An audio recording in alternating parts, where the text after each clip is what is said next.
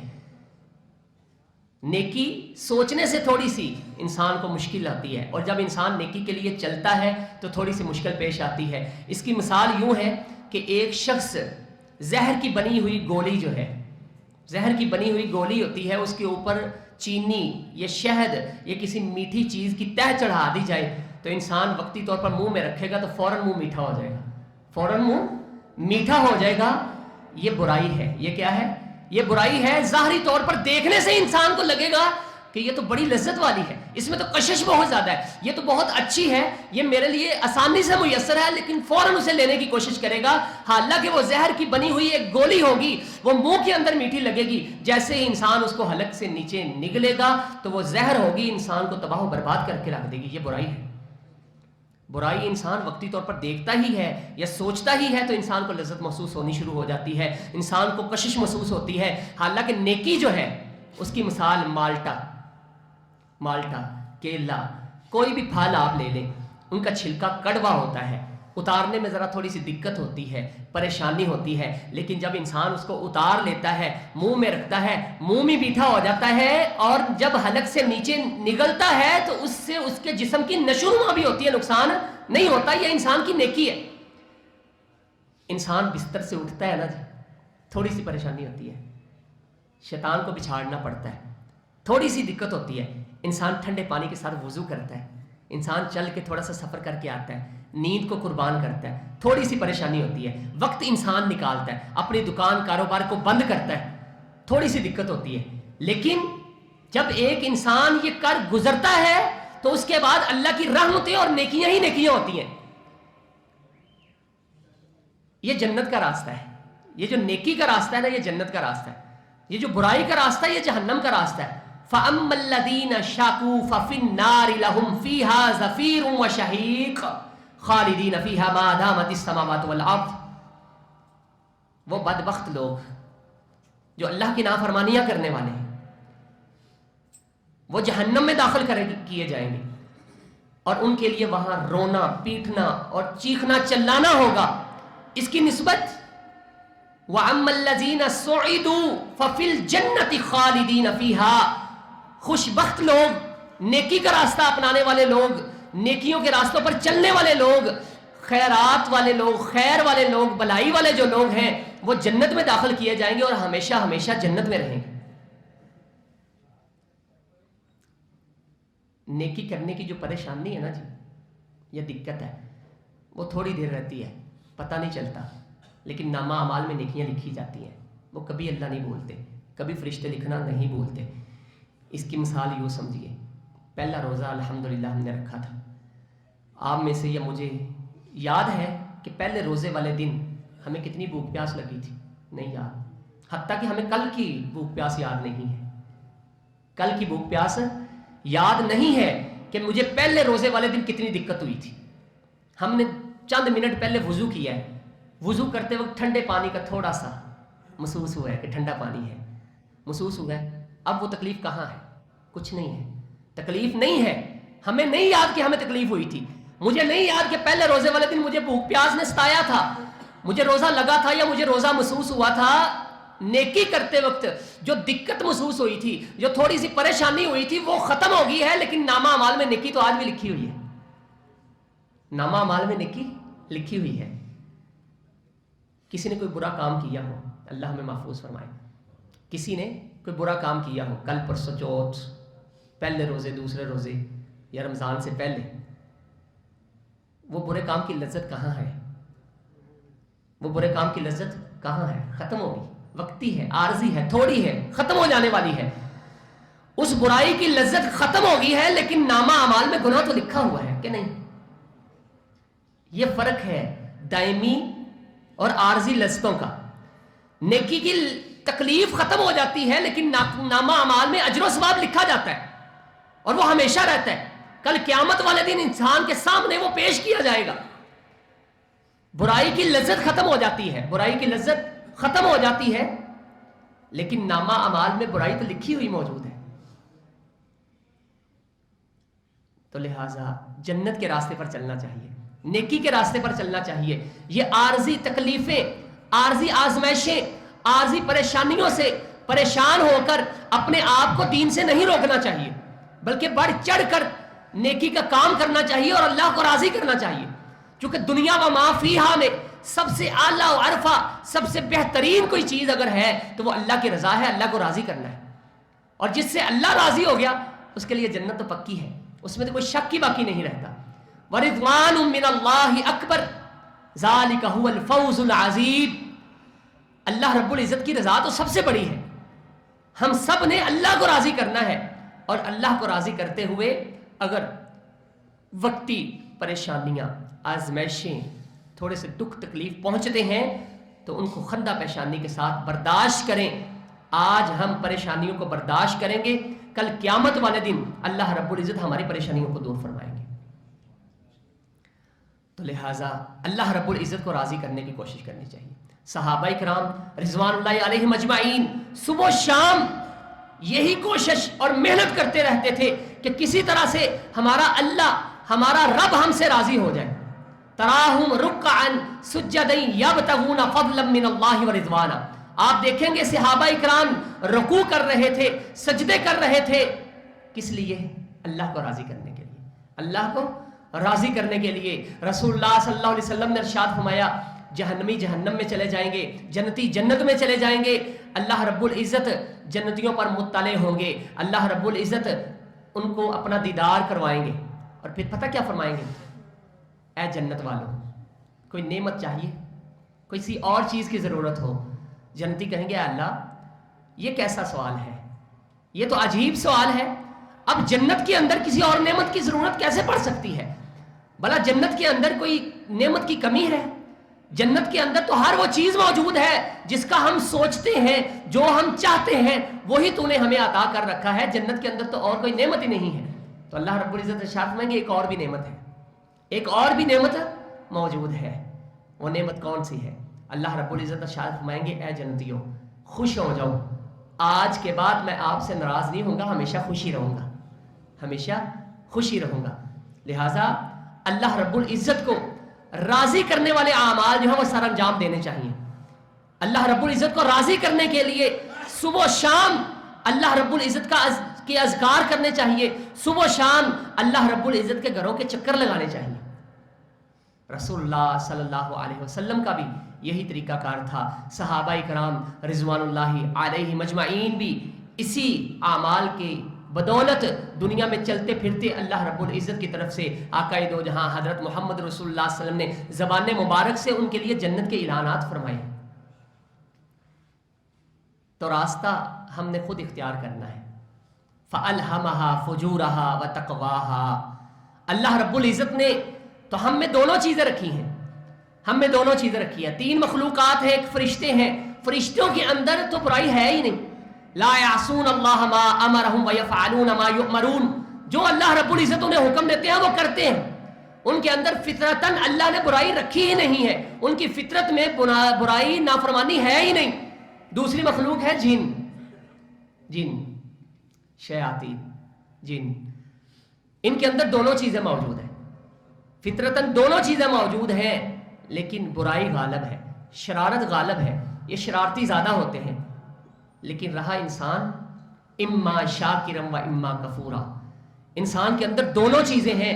اگر یہ نیکی کے راستے پر چلنا شروع کر دے تو اللہ رب العزت بھی مدد فرماتے ہیں اور اللہ رب العزت مزید اسے سراہتے ہیں اور اس کی نیکی کی قدر کرتے ہیں. اگر ایک انسان برائی کے راستے پر چلتا ہے، من اہتدی فانما یہتدی لنفسہ ومن ضل فانما یضل علیہا، کوئی ہدایت کے راستے پر چلتا ہے اللہ اسے ہدایت مزید عطا فرماتے ہیں، کوئی گمراہی کے راستے پر چلتا ہے، جہنم کے راستے پر چلتا ہے تو اللہ رب العزت اسے مدد نہیں فرماتے، اس کی مدد نہیں فرماتے۔ اللہ رب العزت تو ہمیشہ یہ چاہتے ہیں کہ اس کے بندے جنت میں داخل کر دیے جائیں۔ جنت ما لا عین رأت، جنت اللہ نے ایسی بنائی ہے کوئی دنیا کی آنکھ یہ طاقت ہی نہیں رکھتی کہ وہ نعمتیں دیکھ سکے۔ ولا اذن سامعت، اللہ رب العزت نے جنت ایسی بنائی ہے کہ اس کی نعمتیں نہ تو ہم بیان کر سکتے ہیں اور نہ ہی ہمارے کانوں میں یہ طاقت موجود ہے کہ ہم جنت کی نعمتوں کے بارے میں سن سکیں، اور نہ ہی کسی انسان کے دل میں جنت کی نعمتوں کے بارے میں کما حقہ خیال آ سکتا ہے کہ جنت کی نعمتیں ایسی ہوں گی۔ ہم بیان کر سکتے ہیں، مثال بیان کر سکتے ہیں، لیکن کما حقہ جنت کی نعمتوں کے بارے میں بیان نہیں کر سکتے۔ اللہ رب العزت نے اتنی پیاری جنت تیار کی ہے، اور پھر اللہ رب العزت نے جنت کا راستہ آسان بنایا ہے۔ بعض احباب یہ کہتے ہیں کہ جنت کا راستہ مشکل ہے۔ وقتی طور پر میں نے کہا لگتا ہے کہ یہ مشکل ہے، لیکن بعض احباب یہ بھی کہتے ہیں کہ گناہ میں کشش ہے۔ اگر اللہ جنت میں داخل کرنا چاہتے ہیں تو گناہ میں کشش کیوں رکھی ہے؟ گناہ میں کشش زیادہ ہے، کہتے ہیں نیکی میں کشش نہیں ہے۔ حالانکہ یہ بات غلط ہے۔ دیکھا جائے تو نیکی میں کشش گناہ سے 1000 گنا بلکہ ایسے ہے جیسے ایک چراغ اور سورج کا مقابلہ کیا جائے۔ ہمیں کشش محسوس کیوں نہیں ہوتی؟ ہمیں برائی میں کشش محسوس کیوں ہوتی ہے؟ چونکہ برائی کے اندر کشش ظاہری ہے اور وقتی ہے اور فوری مل جانے والی ہے۔ نیکی کے اندر کشش اس کے اندر پوشیدہ ہے اور تھوڑی سی دقت کے بعد حاصل ہوتی ہے۔ اللہ رب العزت نے اس کا تذکرہ قرآن میں کیا ہے، وَلَمَّا يَدْخُلِ الْإِيمَانُ فِي قُلُوبِكُمْ، جب ایمان دلوں میں داخل ہو جاتا ہے پھر یہ پریشانیاں، پھر آزمائشیں، پھر دکھ مصیبتیں یہ نہیں دیکھے جاتے، پھر آزمائشیں نہیں دیکھی جاتی۔ وَلَمَّا يَدْخُلِ الْإِيمَانُ فِي قُلُوبِكُمْ، آپ صحابہ کرام رضوان اللہ علیہم اجمعین، انبیاء علیہم السلام کی مثالیں آپ کے سامنے ہیں۔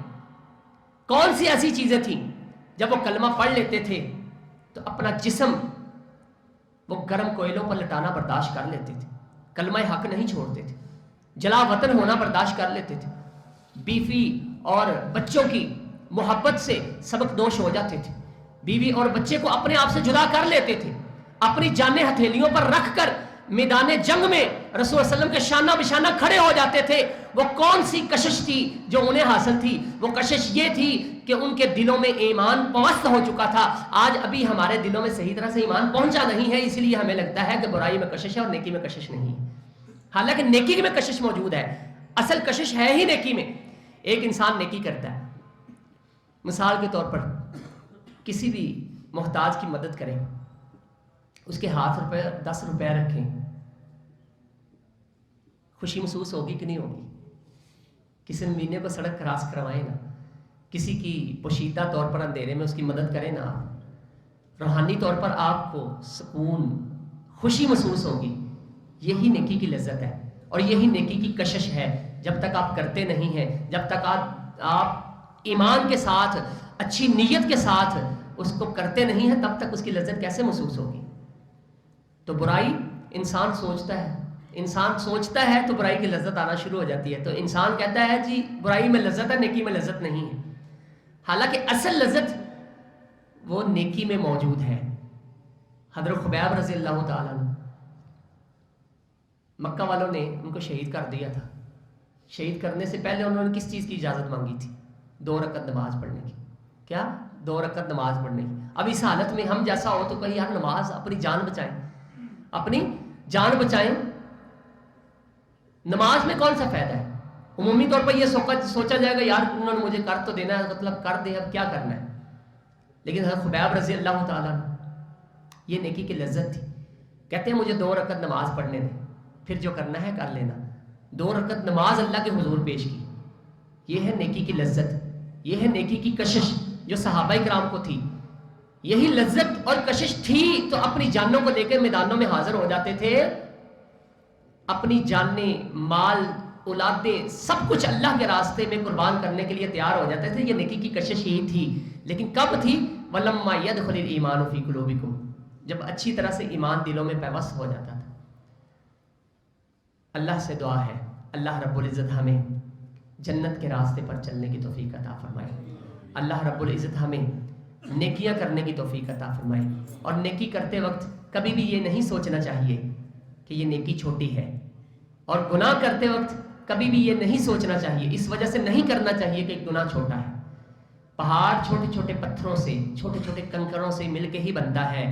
اگر انسان چھوٹی چھوٹی نیکیاں کرتا رہے گا تو کل کو یہی نیکیاں پہاڑ کی مانند اس کے سامنے پیش کر دی جائیں گی۔ اگر انسان چھوٹے چھوٹے گناہ کرتا چلا جائے گا تو قطرے قطرے سے سمندر اور دریا بنتے ہیں، چھوٹے چھوٹے پتھروں اور کنکریوں سے پہاڑ بنتے ہیں، یہی گناہ کل کو اس کے سامنے پہاڑوں کی مانند پیش کیے جائیں گے۔ اللہ ہمیں محفوظ فرمائے، اللہ ہمیں نیکی کرنے کی توفیق عطا فرمائے، اللہ ہمیں برائی سے بچنے کی توفیق عطا فرمائے۔ وآخر دعوانا ان الحمد للہ